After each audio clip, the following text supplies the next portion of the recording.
Month शुरू होता है, इनकम आती है, तो फिर 7 से 10 दिन के अंदर वही फ़ैमिलियर थॉट आ जाता है, इस मंथ थोड़ा टाइट रहेगा। फिर मंथ एंड आते-आते लगता है, पता ही नहीं पैसा गया कहाँ?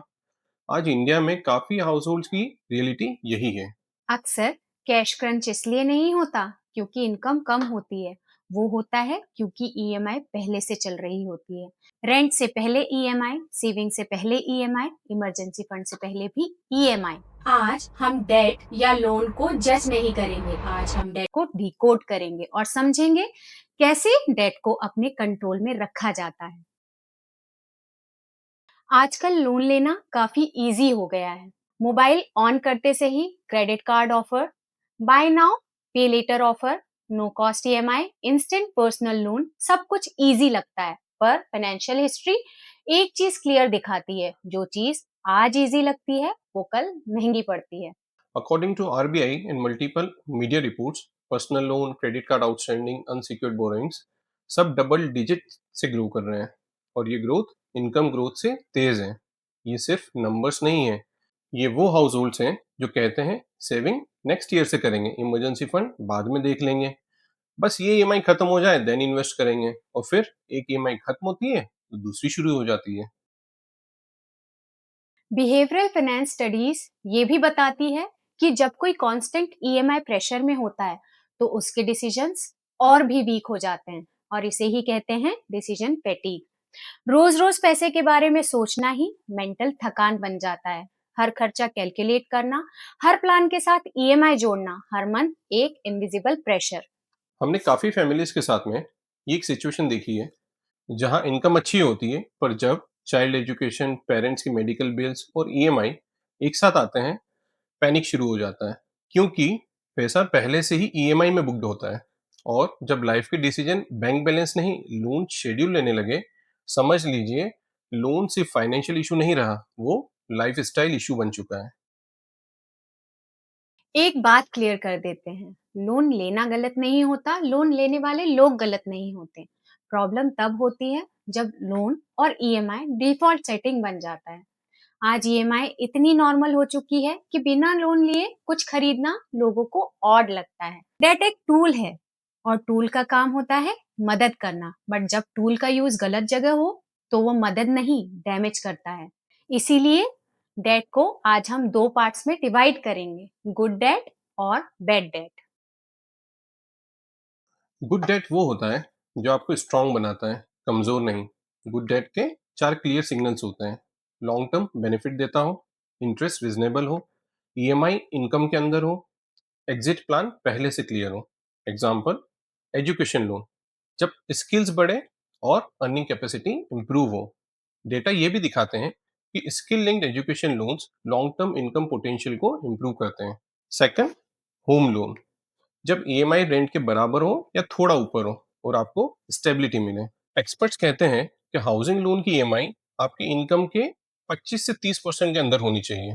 देन आता है बिजनेस लोन, जब कैश फ्लो क्लियरली डिफाइंड हो।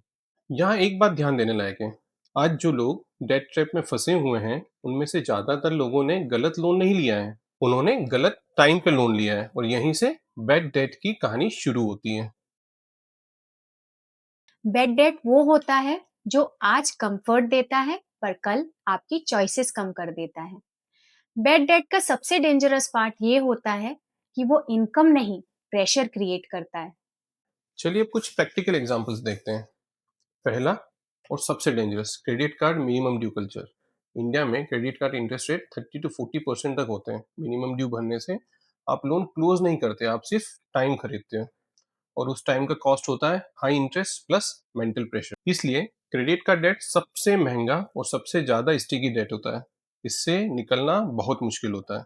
Example number two, lifestyle personal loans, जैसे phone, vacation, wedding, add ons, gadgets, जो चीजें इनकम नहीं बढ़ाती, सिर्फ मोमेंट्री सेटिस्फेक्शन देती हैं। लोन खत्म होने से पहले ही चीज आउटडेटेड हो जाती है पर ईएमआई चलती रहती है। Then buy now pay later schemes and no cost EMI, gadget जो हर 2 साल में आउटडेटेड हो जाते हैं, मल्टीपल स्मॉल ईएमआई जो मिलकर बड़ी बन जाती है। ये ईएमआई हैबिट्स आपको ज्यादा खर्च करने की ट्रेनिंग देती है। बैड डेट से होने वाली प्रॉब्लम धीरे धीरे समझ में आती है। पहले एक ईएमआई नॉर्मल लगती है, फिर दूसरी ईएमआई मैनेजेबल, फिर तीसरी ईएमआई में हम सोचते हैं एडजस्ट हो जाएगी, और एक दिन रियलाइज होता है कि सैलरी आते ही गायब हो जाती है।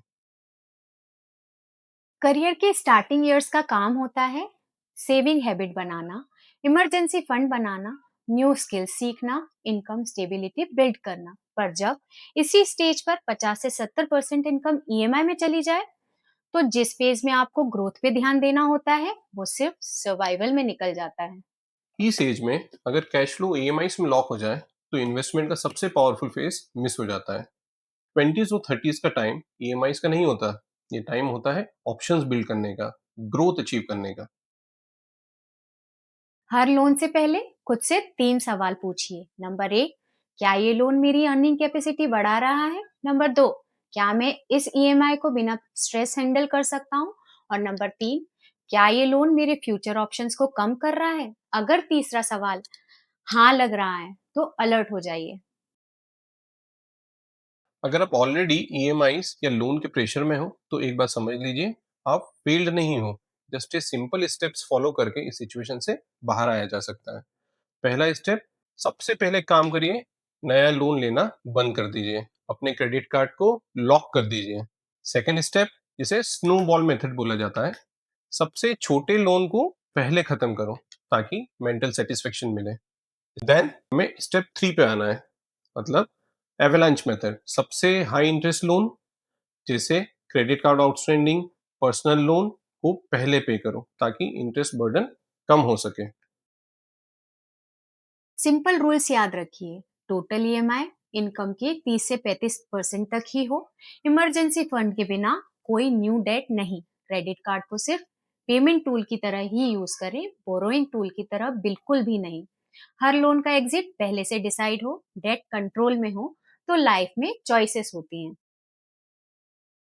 एक बात हमेशा याद रखिए, डेट लेने से चीजें मिल जाती हैं, पर सुकून सिर्फ डिसिप्लिन से मिलता है। कुछ बड़े एक्सपेंसेस जैसे हाउस, कार या एजुकेशन को छोड़ दें, तो उसके अलावा जो चीज आप बिना ईएमआई के अफोर्ड नहीं कर सकते, शायद वो आप अभी अफोर्ड ही नहीं कर सकते। अगले एपिसोड में हम मिलेंगे एक ऐसे दुश्मन से जो दिखता नहीं पर आपकी सेविंग को धीरे धीरे खा रहा है।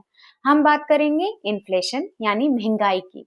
तब तक keep learning, keep growing. Subscribe to Money Mantra by Rahul and Swapna.